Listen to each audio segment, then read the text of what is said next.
But yeah, I do actually think that Mallow's lightning is useful against bob-ombs. They're worth nothing!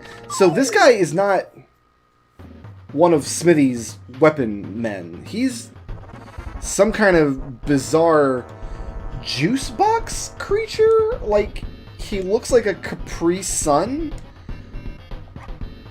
Like, whatever the serum was that makes the Incredible Hulk into the Incredible Hulk.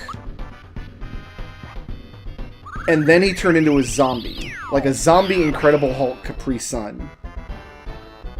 Alright, we're gonna try this again. Here we go. I am concentrating a lot on maintain. Never mind. Oh, I can't jump on him! Because the straw part of the Capri Sun. Oh. Should have bought the jump pin or whatever it's called. Yeah, like these. I can wipe these out with Mallow's Thunderbolt, I want to say. Pretty easily. I guess we're about to find out.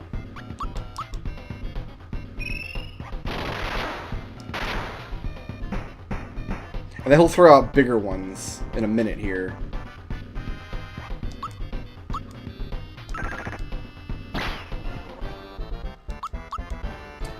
And hopefully that delays their turn order. Yeah, it looks like it did. When I killed the bob-ombs, it looks like it delayed their turn order as well.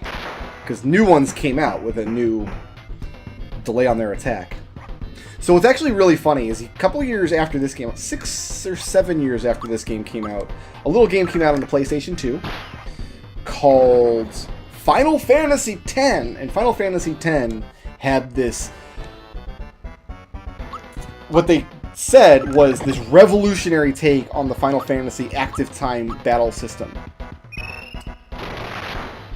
Where instead of enemies acting in real time, there was like a turn order that got maintained, and you're dead. Let's have Mallow do the pick-me-up, I think. What's hilarious, though, is Final Fantasy X's battle system is really just Super Mario RPGs. It's just you can't see an on-screen indication of the turn order in this game, like you can in Final Fantasy X. The idea is in that game, everybody acts in a particular way, and the faster you are, the more often you act, and you've got this visual indicator on screen that shows everybody's turn order, who's going to act when, and how much each action you take is going to delay that character's next turn. I'm pretty sure Mario RPG works in a similar, if not exactly the same way.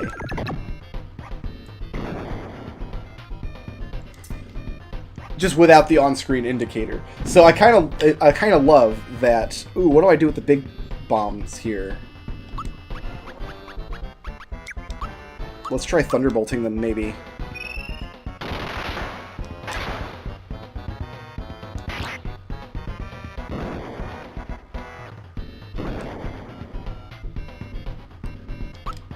We got a free pick-me-up. We better use it. We better use it while we have the chance. And I want this guy to go away. Maybe he won't go away. You use a mushroom.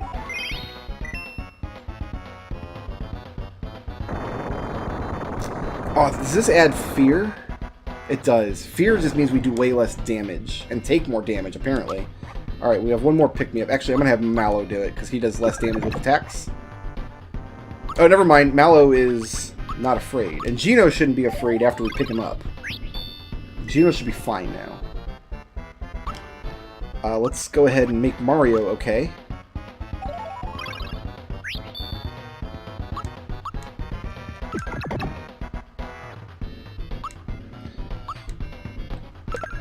I think just going ham on Punchinello is what we have to do here.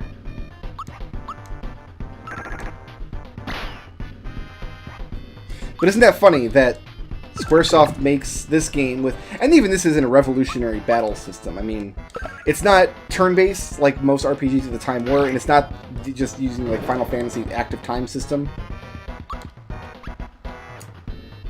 Please tell me I've got another pick-me-up. I do not have one. This is going to get real interesting, I think.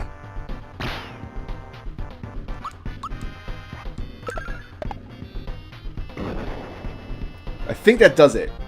I think he's going to summon one gigantic bomb now, but that's like a cutscene thing. But yeah, they kind of make this battle system kind of... The idea is you enter a command, and then your character takes that action immediately. Whereas in a standard Dragon Quest style turn-based system, you input commands for your whole party, and then they are randomized or arranged by agility or something, so you can never super be sure when your characters are going to act in relation to the monsters. Or the Final Fantasy series has an active time battle system where time is just always ticking down, and the faster characters act more often. But whenever you input a command, commands tend to have a delay on them. Like, this spell takes this many seconds to cast, this spell takes this many seconds to cast. Final Fantasy IV, that introduced the system, immediately gives you a character named Kain, who has an attack command. Instead of attacking right away, he jumps into the air, and then lands after a certain amount of time has passed to deal extra damage. So it can play with time in that regards. And there are pros and cons to both systems, but Mario RPG actually kind of splits the difference between the two. You don't have time as a big aspect of the battle system. It's not always ticking down. You don't have delays on commands, but you also don't have the drawbacks of a turn-based system where, oh, okay, I'm going to have Gino use a healing item on Mallow, but Mallow might get attacked before the healing item goes off, and Mallow dies, and then the healing item is wasted, which can happen in something like Dragon Quest. And it turns out that's a really good way to do RPG combat. If you're going to do a standard turn-based system like this, I would prefer something like this compared to Dragon Quest or Earthbound, where you end up losing commands because you can't be sure of the turn order of your characters or when they're going to act in relation to enemies. And Squaresoft must have known that too, because 6 or 7 years later, however long it was, they're like, oh, you know what we should do for Final Fantasy X is just that, again, but we'll just show the player what the turn order looks like, and then have ways to manipulate and interact with that turn order. Like, delaying enemy actions becomes a major part of that game. I don't like this minigame, so I'm not going to pay much attention to it. We're just going to kind of jump in here and not care about it very much. There's a jump button, there's brake button, and that's about it. And I just don't... We're just going to go around these turns, man. The idea is you can collect these mushrooms, but that happens when you try to use the mushrooms, or if you take the turn too hard or too fast, you might go careening off the track, but man, there's just no reason to do this minigame. Outside of just the joy of playing it. If you just really, really like playing it. But as far as I know, there's no, like, incentive to do well or get a good time or anything. Like, you don't get a super weapon for coming in under a minute and a half. And some of these turns, you just arbitrarily crash on. Like, all of the turns are right angles. You'd think they'd be all identical. Nope. Yeah, I don't care about any of this. We're just gonna push the mushroom button really fast.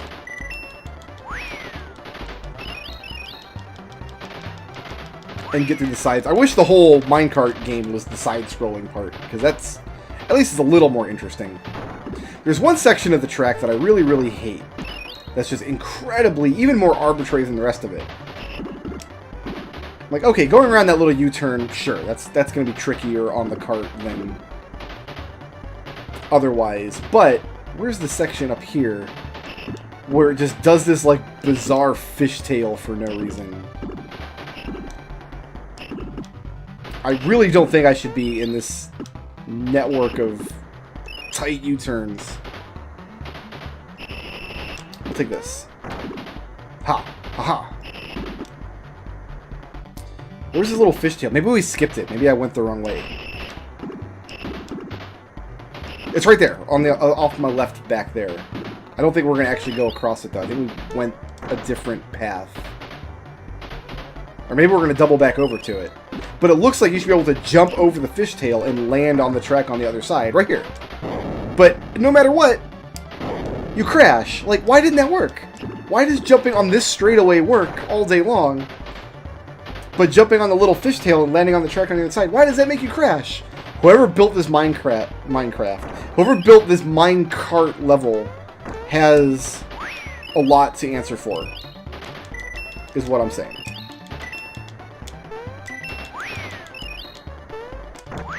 Not a fan. I wasn't planning on getting salty at minecarts today, but I mean, it's gonna happen sometimes.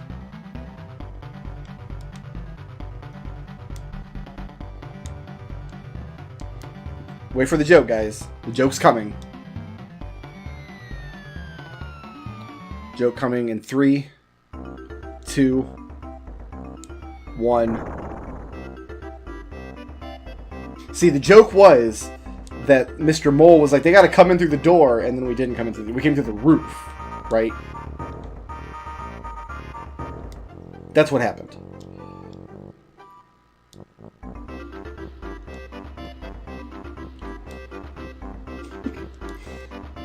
Now, there's some more stuff we can do in this town before moving on.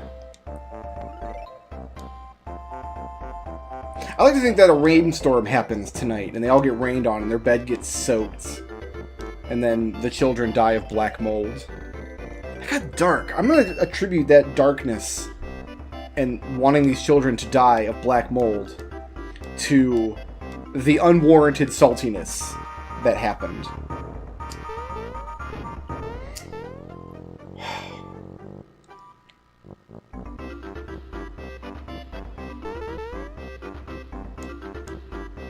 I don't want the beetle. You guys can, I mean, you guys can take it. Enjoy it. Yeah, have at it. It's all yours.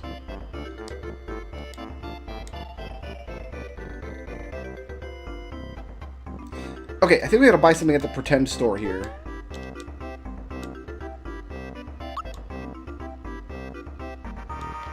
We need fireworks. There's like a fireworks shop somewhere. It's this guy. The guy who says he finds rare stuff from the mines.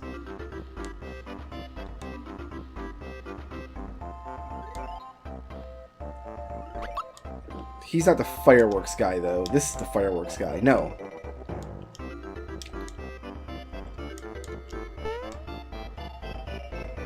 Somewhere's a fireworks guy. She wants a carbo cookie, I think. Yeah.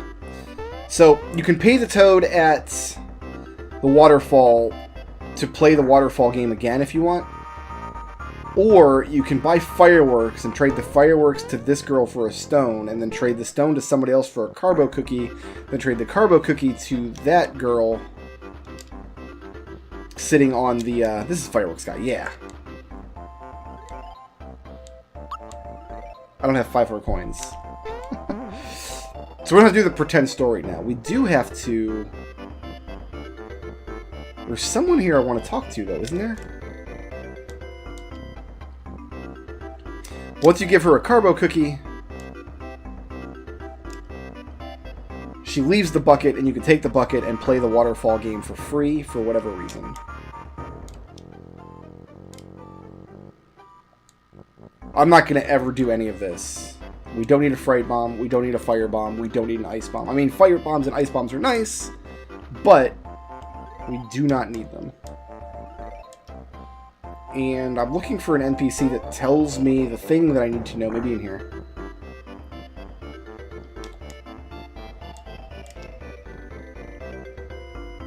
Oh, wait a minute. Oh, that's a flower pot. I thought there was a person standing there. Everybody's pointing me to Booster Tower, so I guess that's where we're headed next. And I just lost my notes because my laptop decided to restart. I guess we're going to buy this Lucky Jewel. That's all he's got for now. I can't afford fireworks right now. I swear, I told the laptop I don't want you to update and restart. I'm going to need your notes on screen there, buddy.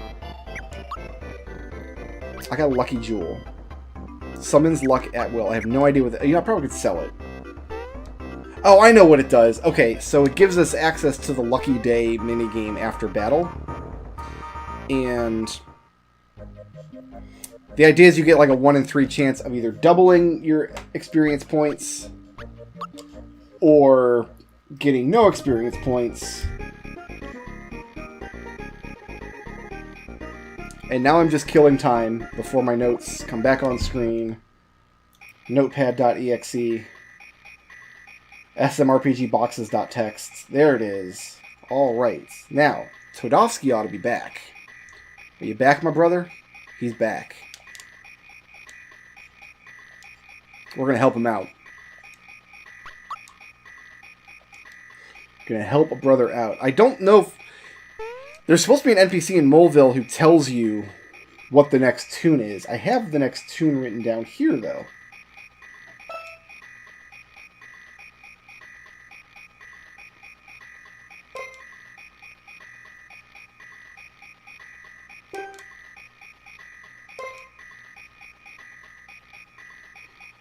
As long as I get this right. This sounds right so far. Excellent. So there's supposed to be an NPC that tells you this tune.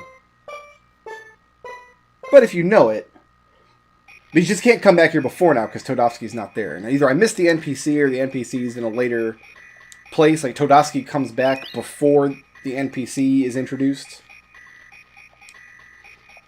In any event, we have access to Todovsky's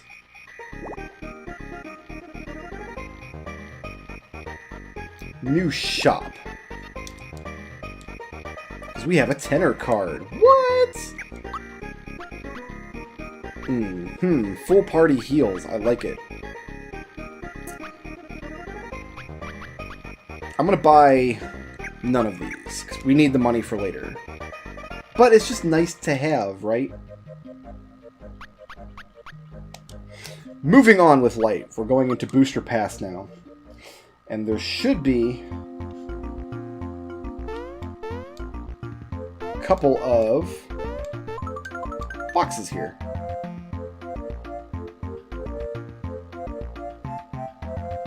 If we can try to not get attacked by the Spinity Mens. That should do it. Ooh, rock candies are real nice too. Let's not step into their... Whoa, we got a flower down here.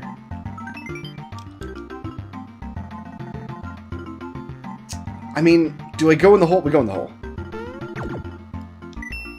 Haha. Haha.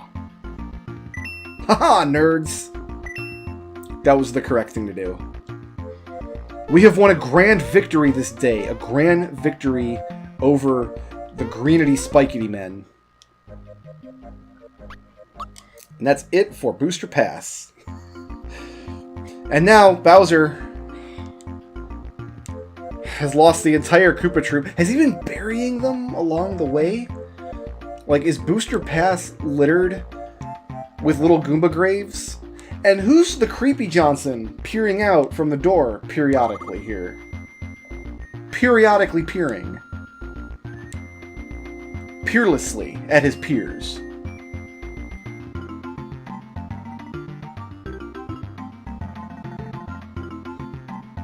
I really hope we're getting frequent rainstorms in the area, because like I said, the black mold thing on the bed, I want that to happen first, but also, it would make me very happy to know that Princess Toadstool, who is locked out here on the balcony, is getting rained on. So what I need to do, actually, is just stomp on Mallow's foot until he cries, because that'll make it rain.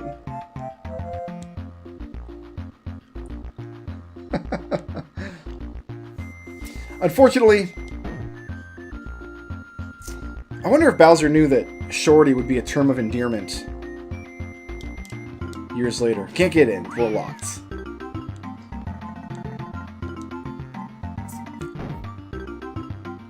Something very good is about to happen to us here. And not just because Bowser has ruined... has ruined Booster's door. We're about to get our next party member.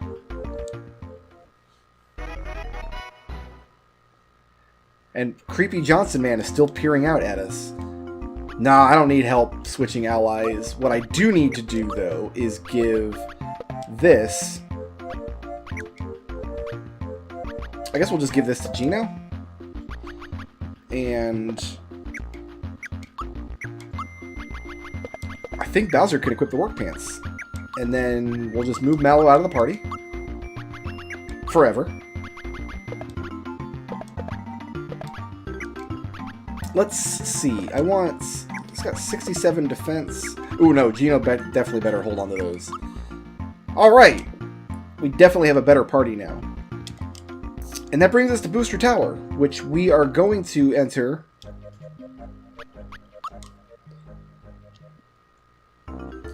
in the next video, because I can't play this game anymore today. It would be against the law. Shoutouts to Scott McIntosh for sponsoring this video. If you liked the video and you want to see more, please tickle my thumb, leave a friendly comment, and ring my little bell.